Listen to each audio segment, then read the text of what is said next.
세금계산서 수취분 매입세액. 세금계산서 수취분은 자기의 과세사업을 위해 사용 또는 사용 목적으로 공급받은 재화 용역에 대한 세금계산서를 발급받은 부분. 공제 시기는 공급받은 시기가 속하는 과세기간. 수입세금계산서 수취분. 자기의 과세사업을 위하여 사용을 하거나 사용 목적으로 수입한 재화에 대한 매입세액 공제. 공제 시기는 수입 시기가 속하는 과세기간.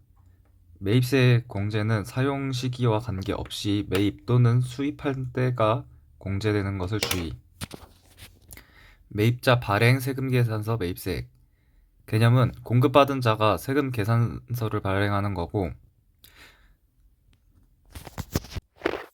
이에 대한 처리는 공급 시기가 속하는 과세기간의 종료일부터 6개월 이내 신청, 거래건당 10만원 이상이 되어야 한다. 작성일자는 공급자 관할 세무서장이 확인한 거래일자고, 신청을 받은 관할 세무서장은 공급한 자의 인적사항, 부정확 또는 신청기재 방식이 흠결이 있는 경우 신청일로부터 7일 이내 일정한 기간을 정하여 보정을 요구할 수 있다. 간이가세자와 면세사업자도 매입자 발행 세금계산서는 발행할 수 있다. 신용카드 매출전표 등 수령분 매입세액. 신용카드 매출전표 등은 신용카드 매출전표, 현금 영수증, 지불카드 영수증, 기타 등의 이런 영수증 등을 말하는 것이며, 이때 금전등록기 계산서는 포함되지 않는다. 요건은 수령명세서를 제출하고 확정신고한 날부터 5년간 보존해야 한다. 적용 배제. 세금계산서를 발급할 수 없는 자, 즉 간이가세자 A, 면세사업자, 일반과세자와 간이가세자 B 중 세금계산서 발급 금지 업종으로부터 받으면은 이건 매입세액 공제가 되지 않는다. 위제 매입세액 공제. 개념은 면세농산물 등 가액의 일부를 매입세액에서 공제하는 것이며, 단 면세를 포기하고 영세율을 적용받는 경우는 위제 매입세액 공제가 적용하지 않는다. 과세자도 위제 매입세액 공제를 적용하지 않는다. 적용 대상자 요건. 1. 과세사업자여야 되고, 2. 면세 농산물을 매입해야 되고, 3. 이거를 제조 가공해야 되고, 4. 과세가 되는 재화의 용역이 공급에 사용해야 되고, 5. 증명서류를 제출해야 한다. 증명서류. 원칙은 매입처별 계산서 합계표 또는 신용카드 매출전표 등의 수령명세서를 제출해야 되고, 특례로 제조업자가 농어민으로부터 면세농산물을 직접 공급받는 경우 위제 매입세액 신고서만 제출하며 이때 증명서류는 필요가 없다. 공제 시기는 공급받은 때가 속하는 예정신고 또는 확정신고시고, 공제액을 추징하는 게 있는데, 위제 매입세액 공제받은 면세농산물 등을 그대로 양도 또는 인도하거나 면세사업 및 그 밖의 목적에 사용 소비하는 경우 그 공제한 금액을 납부세액에 가산한다. 이거 납부세액임을 주의. 공제받지 못할 매입세액. 세금계산서 미수령 부실기재분. 미수령과 부실기재는, 이때 부실기재는 필요적 기재사항을 흠결해야 한다. 매입처별 세금계산서 합계표 미제출 부실기재. 미제출과 부실기재가 있는데, 부실기재는 거래처별 등록번호 또는 공급가액을 흠결한 경우를 말한다. 사업과 직접 관련 없는 지출. 공동경비 중 분담 비율을 초과한 거, 업무 무관 자산 취득 관리 등의 비용, 업무와 관련 없는 지출 등에 대한 매입세액은 공제받지 못한다. 영업의 용도로 사용되는 자동차, 구입, 임차 유지 등에 사용되는 지출. 개별소비세 과세 대상이며 영업 외 용도면 당연히 매입세 공제가 안되고, 개별소비세 과세 대상이지만 영업용에 그 운수업, 자동차 운전학원업 등에 사용되면은 매입세 공제가 된다. 개별소비세 과세 대상이 아니면은 매입세 공제가 가능하다. 접대비 및 이와 유사한 비용의 지출. 접대비와 이와 유사한 비용에 대한 지출에 대한 매입세액은 공제받지 못한다. 토지 관련 매입세액, 취득, 형질 변경 등과 관련된 비용, 또는 토지 플러스 건물을 함께 매입했을 때 건물을 철거하고 토지만 사용해서 이때 건축물의 취득, 철거에 관련된 매입세액 등은 공제받지 못한다.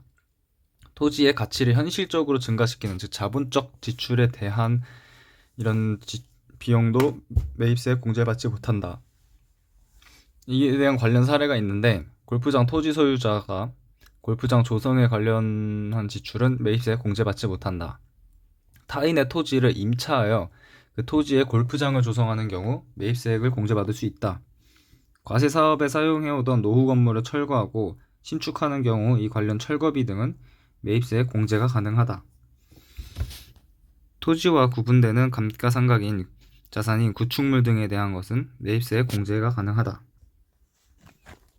토지를 매입하고 상대가 세금계산서를 발급한 경우 그게 종이 세금계산서면은 서식 어디에도 반영하지 않으면 되고, 전자세금계산서라면은 세금계산서 수치분에 넣고 그 다음에 공제받지 못할 매입세액에서 다시 이제 나중에 빼면 된다. 수정세금계산서를 발급한 경우에는 서식에 반영하지 않는다. 면세사업 등과 관련된 매입세액, 면세사업 관련 매입세액 또는 비과세사업 관련된 매입세액은 공제받지 못한다. 사업자 등록 전 매입세액, 사업자 등록 전에 이제 매입한 세액에 대해서는 공제받지 못한다. 하지만 특례로 공급 시기가 속하는 과세 기간이 끝난 후 20일 이내 등록 신청을 한 경우에는 매입세액을 공제받을 수 있다. 다만 이때 가산세가 부과될 것이다. 이 공제받지 못할 매입세액에 대한 세부 사항들. 세금계산서 미수령 부실기재부는 미수령과 부실기재, 즉 필요적 기재 사항을 흠결한 경우에는 이제 공제받지 못하지만 공제가 허용되는 경우가 있다.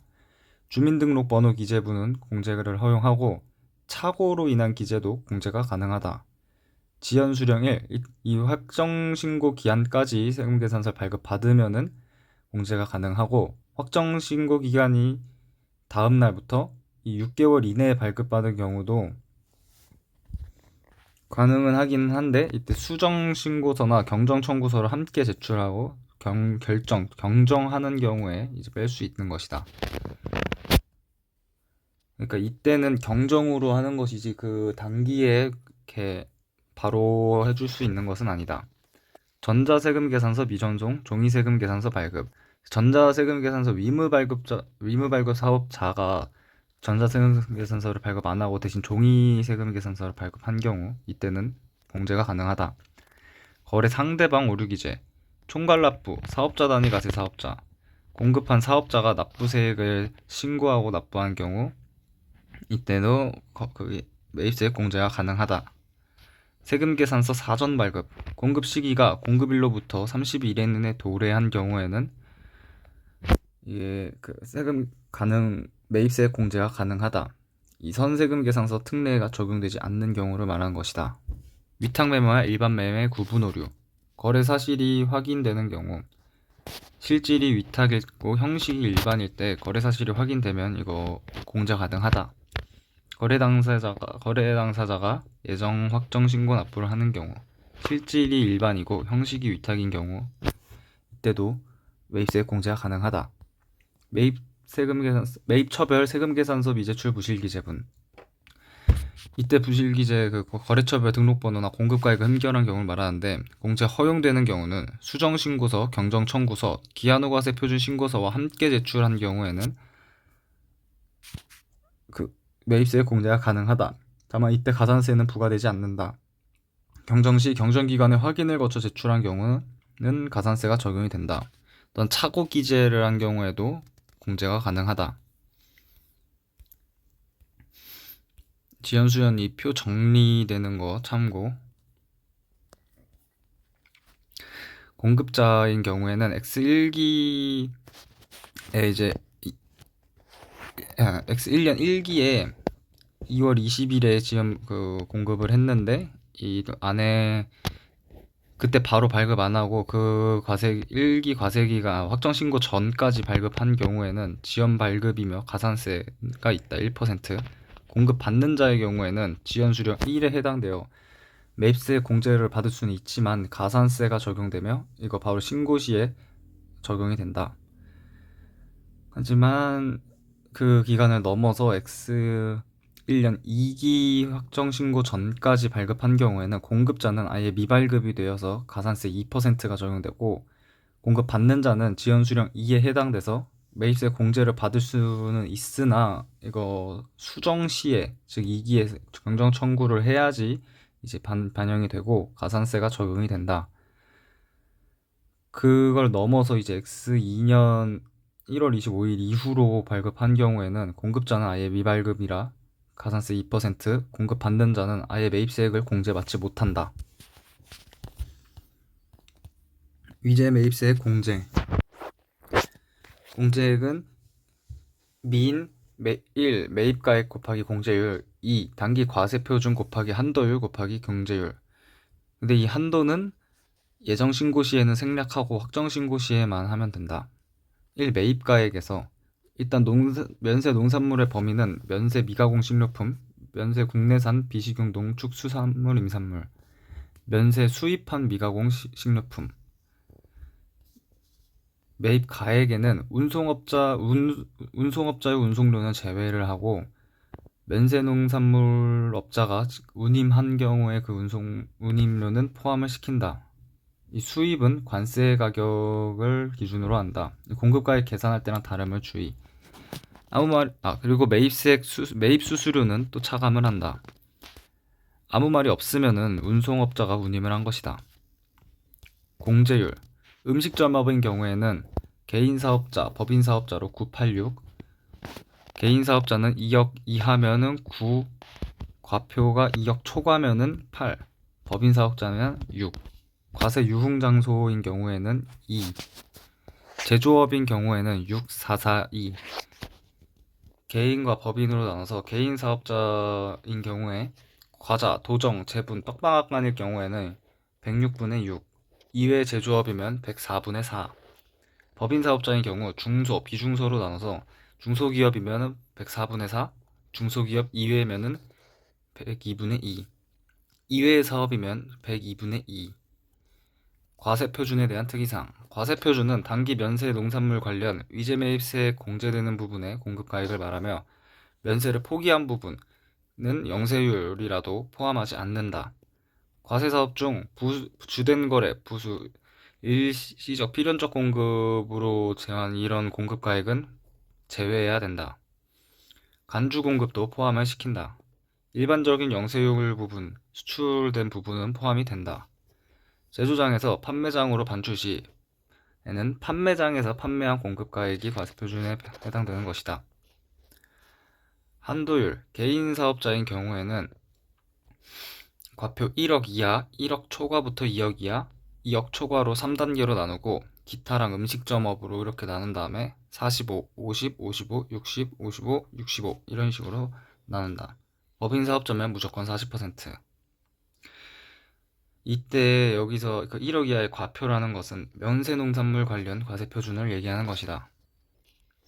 이제 매입세액 공제액의 추징. 이거 기초재고 있을 때 한 번씩 검토를 해줘야 되고, 원칙은 면세농산물 등을 그대로 양도 또는 인도하거나 면세사업 또는 그 밖의 목적에 사용하는 경우 납부세액에 가산시키는 것이다. 추징액을 계산하는 것은 이제 전기의 기초재고 뭐 있으면은 전기 총공급, 그래서 전기 과세 부분, 그러니까 작년에 전기에 이제 안분했을 금액을 구하고 여기에 그 이월된 재고 중 단기의 과세 사업에 상용한 부분을 빼고 그 다음 전기 공제율을 곱해서 추징액을 계산한다. 이 추징액이 마이너스이면 세액에 플러스하고 플러스면 세액에 마이너스를 한다. 면세 과세 겸용 사업자. 이 매입가액을 먼저 구하고 매입가액은 수수료, 운임 등을 다 빼주고 이 과세, 면세 그리고 불분명한 부분을 1, 2, 3단계로 나눠주고 이 불분명은 단기의 총공급가액에서 단기 과세 공급가액을 안분해주는 것이다. 이 부분도 공제가 가능하다. 이 과세표준도 앞에서 이때 이 안분하는 과세표준도 앞에서 한 과세표준이랑 똑같은데 단기 면세 농산물 관련 위제 매입에 공제되는 부분의 공급가액을 말하며 면세 포기한 부분은 포함하지 않고 주된 거래에 부수적으로 또는 일시적 필연적 공급은 제외를 하고 영세율 부분, 수출 부분은 포함, 간주 공급도 포함을 한다. 예정 신고 때는 이거 3개월치의 공급가액으로 안분, 확정 신고 때는 6개월치로 정산을 다시 한다. 계산 과정은 똑같다. 매입 시기가 집중되는 제조업 특례. 요건, 제1기 과세기간에 공급받은 가액이 1년 동안에 75% 이상 또는 25% 미만인 경우 플러스 2, 이 1년 동안 계속하여 제조업을 영위한 경우에 해당한다. 공제액, 제1기는 그냥 원래 있었던 대로 똑같이 하면 되는데 제2기는 1년 동안의 총 그 액을 합쳐가지고 계산을 하는데 그 한도율을 구할 때 이게 과표가 2억이 되는 게 주의할 점. 그리고 또는 그냥 그 2기 만에 미제 매입세 공제액을 따로 구해서 그 둘 중 더 많이 공제될 수 있는 것을 선택하면 된다.